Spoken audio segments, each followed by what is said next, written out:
तो भाई लोग नमस्कार। इस वीडियो में हम लोग एज ऑलवेज बात करेंगे शेयर बाजार के बारे में, लेकिन सबसे पहले बात करेंगे एसबीआई एएमसी के आईपीओ के बारे में। बात करने का रीज़न ये है कि भाई जिस हिसाब से मार्केट में बात चल रहा है कमिंग वीक, यानी कि यही मान के चलो कि विद इन 15 डेज इसके आईपीओ का आरएचपी जो है फाइल हो जाएगा। ठीक है, डीआरएचपी ऑलरेडी फाइल हो चुका है, अप्रूवल मिल चुका है, अब सिर्फ आरएचपी फाइल होना बचा। आरएचपी फाइल होकर उसके बाद कंपनी अपना आईपीओ को पब्लिकली लिस्ट करवा देगी। ठीक है, यानी कि यही मान के चलो कि इसी महीने, मतलब इसी महीने तो नहीं, जुलाई के महीने में ये आईपीओ शायद से हम लोग को पब्लिकली लिस्ट होता हुआ भी दिख सकता है, अगर सही में विद इन 15 डेज इसका आरएचपी फाइल हो जाता है तो। ठीक है, बट अभी के टाइम में बस मार्केट के गलियारों में बात चल रही है, तो मेरे कानों में जो चीज़ें पड़ी वो मैं सोचा कि आप लोग को बता दूं। ठीक है, बाकी अभी का बाजार का अगर हम लोग हालचाल देखें, एनीवेज बाजार के बारे में 2 मिनट आईपीओ के बारे में और जिक्र कर लेते हैं, क्योंकि कुछ लोग के मन में होगा कि भाई इसमें शेयर कोटा है कि नहीं है।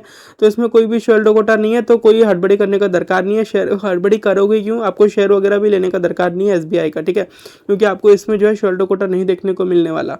एंड अब अगर हम लोग थोड़ा बहुत बाजार के बारे में बात करें तो बाजार ठंडा है, दुनिया का बाजार चलता है तो उसके साथ हम लोग ज़्यादा चलते नहीं है। दुनिया का बाजार अगर जोर से गिरता है तो उसके साथ हम लोग ज़्यादा गिरते भी नहीं है। ऑन एंड ऑन अगर हम लोग देखें तो हमारा बाजार एकदम ठंडा है, ना ऊपर जाने को तैयार है ना नीचे आने को तैयार है। और नीचे ना आए तो ही अच्छा है भाई, ऊपर चले ना चले बात का बात है, नीचे ना आए, क्योंकि मार्केट का अवस्था अगर आप लोग देखोगे तो पीछे हम लोग देखते थे कि भाई ठीक है स्टॉक्स बहुत ज़्यादा गिर गए, फिर थोड़ी बहुत रिकवरी आई, लेकिन जो रिकवरी आई थी वो भी अब धीरे धीरे मार्केट गिव अप कर दिया है। मतलब कुछ कुछ स्टॉक्स ऐसे हैं जो कि ऑल टाइम हाई पे चल रहे हैं, बहुत ही सिलेक्टेड पॉकेट्स हैं ऐसे जो कि अपने ऑल टाइम हाई पे चल रहे हैं। स्पेसिफिकली अगर मैं बोलूँ, जैसा कि मैं आपको बहुत पहले बोला था कि मैं कैपिटल गुड सेक्टर पे बुलिश हूँ, तो कैपिटल गुड से रिलेटेड स्टॉक्स ही ऊपर की तरफ चल रहे हैं। जैसे कि आप किर्लोस्कर ऑयल इंजन्स को देख लीजिए, या फिर आप पावरिका को देख लीजिए। हालांकि पावरिका पीछे थोड़ा करेक्ट हुआ था, वो बात अलग है। आप क्यू पावर को देख लीजिए, आप टैरिल को देख लीजिए। एंड उसके बाद एक ठो ट्रांसफॉर्मर कंपनी का आईपीओ आया था कुछ टाइम पहले, नाम नहीं ध्यान पड़ रहा है उसका, मेरे को नाम नहीं ध्यान पड़ रहा है, छोड़ दीजिए, उसको देख लीजिए आप। फिर उसके बाद आप एमएसटीसी को देख लीजिए, वो जो मेटल स्क्रैप, वो सरकारी कंपनी है जो कि मेटल स्क्रैप का ट्रेडिंग में काम करती है। मतलब जो भी कैपिटल गुड्स से रिलेटेड स्टॉक्स है उनमें अच्छी खासी तेज़ी बनी हुई है। क्यों? क्योंकि भाई गवर्नमेंट ने चाइना के इन्वेस्टमेंट को अलाउड किया है इंडिया के कैपिटल गुड सेक्टर में। मतलब अलाउड पहले बहुत ही, मतलब ऐसा नहीं है कि चाइना पहले हमारे कंट्री के स्टॉक्स में पैसा डाल ही नहीं सकता था, इनडायरेक्ट रूट के थ्रू डालना अलाउड था उसमें। लेकिन क्यों वो लोग इतना दिमाग लगाएंगे जबकि उनका खुद का इकोनॉमी ठीक ठाक चल रहा है और उनके पास अलग अलग ऑप्शंस है जहाँ पे वो लोग इंडिया, मतलब जहाँ पे वो लोग इन्वेस्ट करके इंडिया से ज़्यादा बेटर रिटर्न्स बना सकते हैं। तो डायरेक्टली अगर उनको इन्वेस्ट करने का मौका नहीं मिल रहा है, यानी कि इंडिया में अपना हाथ पसार के बिजनेस करने का मौका नहीं मिल रहा है, तो ऑब्वियसली चाइना जैसा कंट्री इंडिया में पैसा डालना नहीं चाहेगा। बट क्योंकि अभी इंडिया को, मतलब रेदर इंडिया ने अपना परमिशन दे दिया चाइना को कि भाई तुम लोग जो है इंडिया के कैपिटल गुड सेक्टर में अपना पैसा डायरेक्टली इन्वेस्ट कर सकते हो। ऑब्वियसली जो परमिशन वगैरह है, पहला 10% में कोई बहुत कम परमिशन चाहिए, 10% से ज़्यादा होल्डिंग चाहिए तो थोड़ा ज़्यादा परमिशन चाहिए होगा, यही सब टाइप का मामला है। बट वही वाला बात है कि आज से 12 साल पहले जब ये सब काम होता था तब बोलते थे कि नेशनल सिक्योरिटी को थ्रेट है, बट अब बोलते हैं कि सब चंगा सी। तो we are getting what we deserve, और इससे ज़्यादा कुछ है नहीं मेरे पास बोलने के लिए। तो उस हिसाब से हम लोग को देखना चाहिए। बट हाँ, कैपिटल गुड्स की जो तेज़ी है मेरे को लगता है कि one of the prominent reason ये है।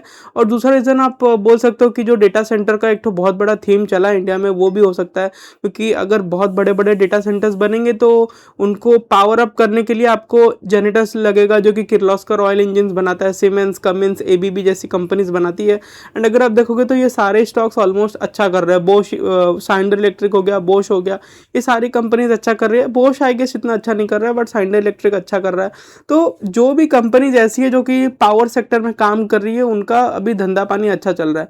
लेकिन प्रॉब्लम क्या है ना, जो कंपनी पावर इक्विपमेंट्स को बना रही है, जैसे कि कोई कंपनी जनरेटर बना रही है, या फिर कोई कंपनी मान लो कि कोई ट्रांजिस्टर बना रही है, कैपेसिटर बना रही है, जो इक्विपमेंट बनाने वाली कंपनीज में जो रैली है वो ठीक है, समझ में आता है कि चलो इन लोग का तो पैरासाइट सेक्टर है, तो ये लोग अगर तेज़ी आएगी तो ज़्यादा तेज से भागेंगे, अगर मंदी आएगी तो कम तेज़ी से नीचे गिरेंगे। एंड इसीलिए लोग जनरली अगर आप देखोगे तो पैरासाइट सेक्टर में इन्वेस्ट करना ज़्यादा प्रेफर करते हैं। जैसे कि अगर एआई बूम हो रहा है तो instead of investing in open AI, और ओपन एआई तो हालांकि लिस्टेड नहीं है, instead of investing in AI का तो कोई भी कंपनी डायरेक्टली लिस्टेड नहीं है यार, खाली मेटा ही लिस्टेड है। और मेटा का भी मेन धंधा एआई से थोड़ा ना आता है, एडवर्टीजमेंट से आता है। गूगल का भी मेन धंधा एडवर्टीजमेंट से आता है। माइक्रोसॉफ्ट का मेन धंधा सॉफ्टवेयर बेच के आता है। तो अगर आप टेक्निकली देखोगे तो कोई भी एआई कंपनी लिस्टेड ही नहीं है। और स्पेस एक्स जो अभी लिस्टेड है उसका तो धंधा रॉकेट उड़ाने का है, मेन रेवेन्यू वहीं से आता है।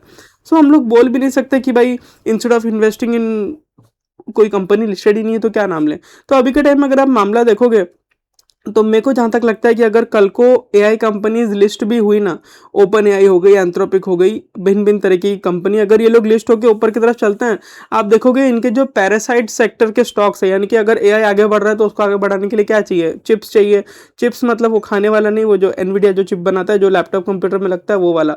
और चिप बनाने के लिए आपको क्या चाहिए, सोफिस्टिकेटेड मशीनरी चाहिए जो कि एएसएमएल बनाता है, जो कि नॉर्वेजियन कंपनी, नॉर्वेजियन या फिर हाँ नॉर्वे की कंपनी है, नॉर्वे या फिर नीदरलैंड, दोनों में से किसी एक कंट्री की कंपनी है वो। और उसके बाद आपको टीएसएमसी का सपोर्ट चाहिए क्योंकि एनवीडिया तो डिज़ाइन करेगा, नॉर्वे का इक्विपमेंट यूज़ होगा। ब्रदर नॉर्वे या नीदरलैंड जो भी आप मान के चलो, जो भी बनाता हो, मेरे को ठीक से उस कंट्री का नाम याद नहीं पड़ रहा है, जिससे अभी पीछे टाटा ने जाके पार्टनरशिप किया था, आई गेस वो एएसएमएल ही था, ठीक है। और फिर टीएसएमसी ऊपर की तरफ चलेगा। तो ये पैरासाइट सेक्टर थोड़ा ज़्यादा सेफ बेट्स रहते हैं एंड इनमें तेजी भी ज़्यादा रहता है जनरली हम लोग देखते हैं। अगर देखो मान लो कि ओपन एआई कल को लिस्ट हुआ, वो 40-50% ऊपर गया ना, तो पीछे पीछे टीएसएमसी जैसे स्टॉक्स भी ऊपर की तरफ चलेंगे ऑब्वियसली, क्योंकि उनका मार्केट कैप इतना बड़ा हो गया है। तो उस इंटेंसिटी से वो लोग नहीं चलेंगे जितना इंटेंसिटी से वो चलेगा। बट आप ये मान के चलो, मैं असल में बोलना ये चाह रहा हूँ कि मान लो कि टीएसएम रदर एंड कल को ओपन एआई लिस्ट होता है, ठीक है। ओपन एआई का स्टॉक अगर बढ़ा, उसमें अगर मान लो कि वो डबल हो गया एक साल के अंदर, मान लो कि वो $1 ट्रिलियन के वैल्यूएशन पे लिस्ट हुआ और वो डबल होकर $2 ट्रिलियन पहुंचा, भाई 2 करोड़ करोड़ का बात हो रहा है सीधा ही, ठीक है। 2 ट्रिलियन मतलब 2 करोड़ करोड़। अगर वहां तक वो पहुंच गया एक साल के अंदर, तो आप क्या देखोगे, एनवीडिया जैसी कंपनी अभी जैसे $5 ट्रिलियन के मार्केट कैप में बैठी है, वो बढ़ के $7 ट्रिलियन तक पहुंच जाएगी। ऐसा मैं मतलब कहानी के हिसाब से आपको समझाने का कोशिश कर रहा हूँ कि इस तरीके से चीजें काम कर सकती है। लेकिन अगर आप यहाँ पे टेक्निकली देखोगे तो ज्यादा गेन आपको किसमें हुआ, in terms of rupees. In terms of rupees तो आपको गेन उसमें मिलेगा, किसमें, ओपन एआई में, लेकिन वहां पे रिस्क बहुत ज्यादा है। लेकिन अगर आप कलेक्टिवली देखोगे तो ज्यादा गेन आपको किसमें मिला, एनवीडिया में मिला। क्योंकि अगर $1 ट्रिलियन का कंपनी बढ़ के $2 ट्रिलियन का हुआ, तो वो $1 ट्रिलियन का वैल्यू एक्स्ट्रा गेन किया, समझ रहे हो। 1 ट्रिलियन में लिस्ट हुआ था, बढ़ के 2 ट्रिलियन हुआ, तो जो गेन्स था $1 ट्रिलियन का था। लेकिन जो एनवीडिया रहेगा वो 5 ट्रिलियन से बढ़ के 7 ट्रिलियन हो जाएगा। तो यहाँ लिए आपको गेन्स ज़्यादा उसमें देखने को मिलेगा, लेकिन मतलब गेन्स ज़्यादा आपको ओपन एआई में देखने को मिलेगा एज एन इन्वेस्टर। बट अगर आप उसमें पैसा डालोगे, कल को अगर करेक्शन आया ना, तो हो सकता है कि वो 1 ट्रिलियन से 2 ट्रिलियन जाने की जगह वो फटाक से गिर के $500 बिलियन हो जाए। लेकिन एनवीडिया को अगर आप $5 ट्रिलियन में खरीदोगे तो वो शायद से गिर के मैक्स टू मैक्स कितना होगा, 4 या फिर $3.5 ट्रिलियन होगा। तो यहाँ पे आप 50% खो देते, यहाँ पे आप सिर्फ 20 या 25-30% के आसपास ही खोगे। तो उस हिसाब से आपको देखना चाहिए। तो इसलिए जनरली लोग प्रीफर करते हैं कि अगर कोई बूमिंग सेक्टर हो तो उसमें डायरेक्टली पैसा डालने की जगह हम लोग पैरासाइट सेक्टर में पैसा डालें, जिन बूमिंग सेक्टर्स के वजह से जो कंपनीज ग्रो कर सकती है उनमें पैसा डालें, ठीक है। तो डेटा सेंटर अगर आगे बढ़ेंगे तो इंडिया में पावर इक्विपमेंट्स का दरकार पड़ेगा, वो सब आगे बढ़ रहे हैं। लेकिन जो डायरेक्ट कंपनी पावर बना के बेचती है, जैसे कि अदानी पावर हो गया, अभी तो वेदांता पावर भी हो गया अलग से जब वो डीमर्ज हुआ, टाटा पावर हो गया, ये सब कंपनी में अगर आप डायरेक्टली पैसा डालोगे तो मेरे को लगता है कि you are prone to more risk. क्यों? क्योंकि भाई ये लोग हद से ज़्यादा महंगे बिक रहे हैं। अगर आप इनका मीडियन पी रेशो देखोगे तो 5-7 के पी रेशो में लोग बिकते हैं। अभी के टाइम में अगर आप देखोगे तो 30-40 के पी रेशो में सब कंपनीज बिक रही है। हालांकि 30-40 नहीं है, majority of the companies are with in the range of 20 to 30, but कुछ कुछ कंपनीज है जो कि 30-40 के तक भी पहुंच चुकी है। तो उस हिसाब से आपको देखना चाहिए। एंड भाई बोलते बोलते थक गया, कितना मिनट का वीडियो हो गया। बट एनीवेज अगर आप लोग देखोगे तो यही हालचाल है मार्केट में। कुछ एक छोटे पॉकेट्स चल रहे हैं, लेकिन जिन पॉकेट्स में रिटेलर का पैसा बहुत ज़्यादा डाला हुआ है, जैसे कि आप पीएसयूज को उठा के देख लो, या फिर कंज्यूमर स्टेपल कंपनीज हो गई। कंज्यूमर स्टेपल उनको बोला जाता है जिनके डिमांड को आप डिफर कर सकते हो, जैसे कि वोल्टास हो गया या फिर हेवेल्स हो गया। ये सब टाइप की जो कंपनीज होती है जो सामान ये लोग बेचते हैं, जैसे कि एयर कंडीशनर का हम एग्जांपल लेते हैं। अगर आपके पास अभी पैसा नहीं है तो आप सोचोगे कि यार ठीक है अगले महीने का सैलरी आएगा तब मैं एसी खरीद लूंगा। तो यही होता है कंज्यूमर स्टेपल्स। एंड इन्हीं सब टाइप की कंपनीज में रिटेलर का मैक्सिमम पैसा डाला हुआ है। एंड ये लोग क्यों डालते हैं ऐसी कंपनी में पैसा? क्योंकि एक तो थ्योरी बैठा दिया गया है, बाय व्हाट यू सी। पुराने इन्वेस्टर्स ऐसा बोला करते थे, एंड ये थ्योरी गलत भी नहीं है, लेकिन बाय व्हाट यू सी एक पर्टिकुलर प्राइस पॉइंट पे काम करता है। अगर आप देखोगे तो हेवेल्स में बहुत लोग अभी के टाइम में फंसे हुए हैं। लेकिन मेरे को लगता है कि किसी ने अगर 1250 से 1350 के बीच में बाय किया होगा, he was a sensible buyer. But क्योंकि यार हेवेल्स आपको बहुत ही ज़्यादा सेफ्टी प्रोवाइड कर रहा है, क्योंकि ऐसे काउंटर्स में पैसा खोने का चांस बहुत कम है, you will go to zero, chance is very low. मेरे को लगता है कि अगर इंडियन इकोनॉमी बर्बाद होगी तो ही हेवेल्स जैसा कंपनी में पैसा जीरो हो सकता है, अदरवाइज बहुत मुश्किल है, ठीक है। तो क्योंकि इन सब कंपनीज में आपको हैवी सेफ्टी मिल रहा है, तो इन सब कंपनीज में रनअप भी इतना ज़्यादा नहीं होगा, समझ पा रहे हो बात को। बिकॉज आपको पता है ना, the higher the return higher the risk, lower the return lower the risk. तो ये वाला जो एक तो थ्योरी रहता है, क्योंकि आपको यहाँ पे रिस्क बहुत कम देखने को मिल रहा है तो रिटर्न भी बहुत कम है। यानी कि हेवेल्स टाइप की कंपनी ऐसा नहीं है कि कभी चलेगा ही नहीं, लेकिन ये लोग कब चलेगा, जब स्क्रॉचिंग बुल मार्केट आ जाएगा। बट अभी वाला अगर आप वैल्यूएशन देखोगे तो मेरे को लगता है कि ये सब टाइप का वैल्यूएशन में तो these companies are no brainer. मतलब यार अब क्या इससे ज़्यादा सस्ता आपको क्या मिलेगा। बट ये सब कंपनीज तब तक महंगी नहीं होंगी तब जब तक इनमें ग्रोथ नहीं आएगा, समझ रहे हो। क्योंकि भाई 3% का ग्रोथ एक ऐसे कंट्री में जहाँ पे 150 करोड़ का आबादी रहता हो, मतलब क्या इतना गर्मी में लोग एसी वगैरह नहीं लगा रहे घर में, ये बहुत ही अचंभा वाला बात होता है। एंड हम लोग बोलते हैं कि हमारा जीडीपी जो है 7%, 7.5, कभी कभी तो 8 से ग्रो करा हो जाता है हम लोग का। लेकिन हेवेल्स जैसी कंपनी का एसी नहीं बिकता है। वोल्टास वगैरह का भी, ब्लू स्टार वगैरह का भी अगर आप रिजल्ट देखोगे, हालांकि ब्लू स्टार तो अच्छा कर रहा है क्योंकि उसका बेस छोटा था, बट वोल्टास जैसी कंपनीज का भी अगर आप रिजल्ट देखोगे, जो कि हार्डकोर एसी कंपनी है, and AC, fridge, washing machine ये लोग बनाते हैं लोग, बिल्कुल ग्रोथ है ही नहीं, एकदम नियर टू नो के आसपास ग्रोथ है। तो ये हम लोग को बताता है कि कहीं ना कहीं इकोनॉमी का हालत ठीक नहीं है। But still we have to believe what is being shown to us. इससे ज़्यादा कुछ है नहीं मेरे पास बोलने के लिए। एंड अगर हम लोग हमारे रुपया का बात करें तो वो थोड़ा बहुत आज के दिन कमज़ोर साइड में था। अगर एक बार के लिए हम लोग यूएसडी आईएनआर का मामला देखें तो आज क्या था, हाँ, आज हमारा रुपया थोड़ा सा जो है कमज़ोरी हुआ है।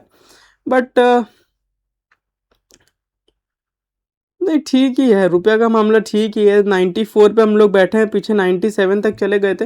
बट ये सब जो मामला है ये तब तक, ये देखो सीधा सीधा अगर मैं आपको बोलूँ क्या, INR is tend to go beyond 100 very soon. मतलब बहुत जल्दी ऐसा हो जाएगा जब हमको 100 रुपये देना पड़ेगा $1 खरीदने के लिए।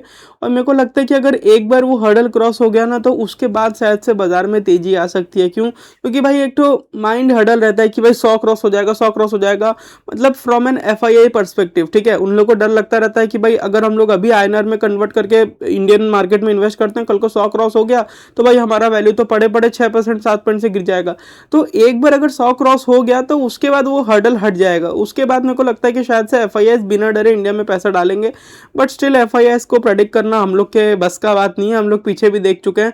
एंड 3 साल से हम लोग का अगर फाइनेंस मिनिस्ट्री कुछ और बोलने से कुछ और बोलने लग गया, मतलब पहले वो बोलते थे कि हमको FIIs का दरकार नहीं है, अब बोलते हैं कि वी आर वेलकमिंग FIIs।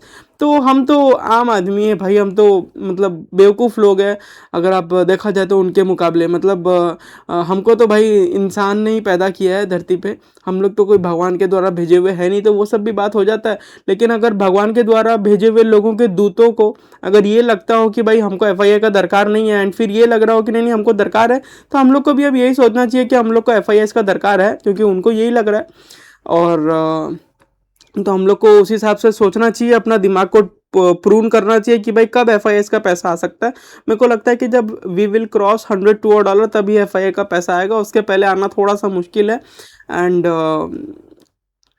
बस वही वाला है कहानी इंडियन मार्केट के बारे में। तो और इससे ज़्यादा कुछ है नहीं मेरे पास बोलने के लिए।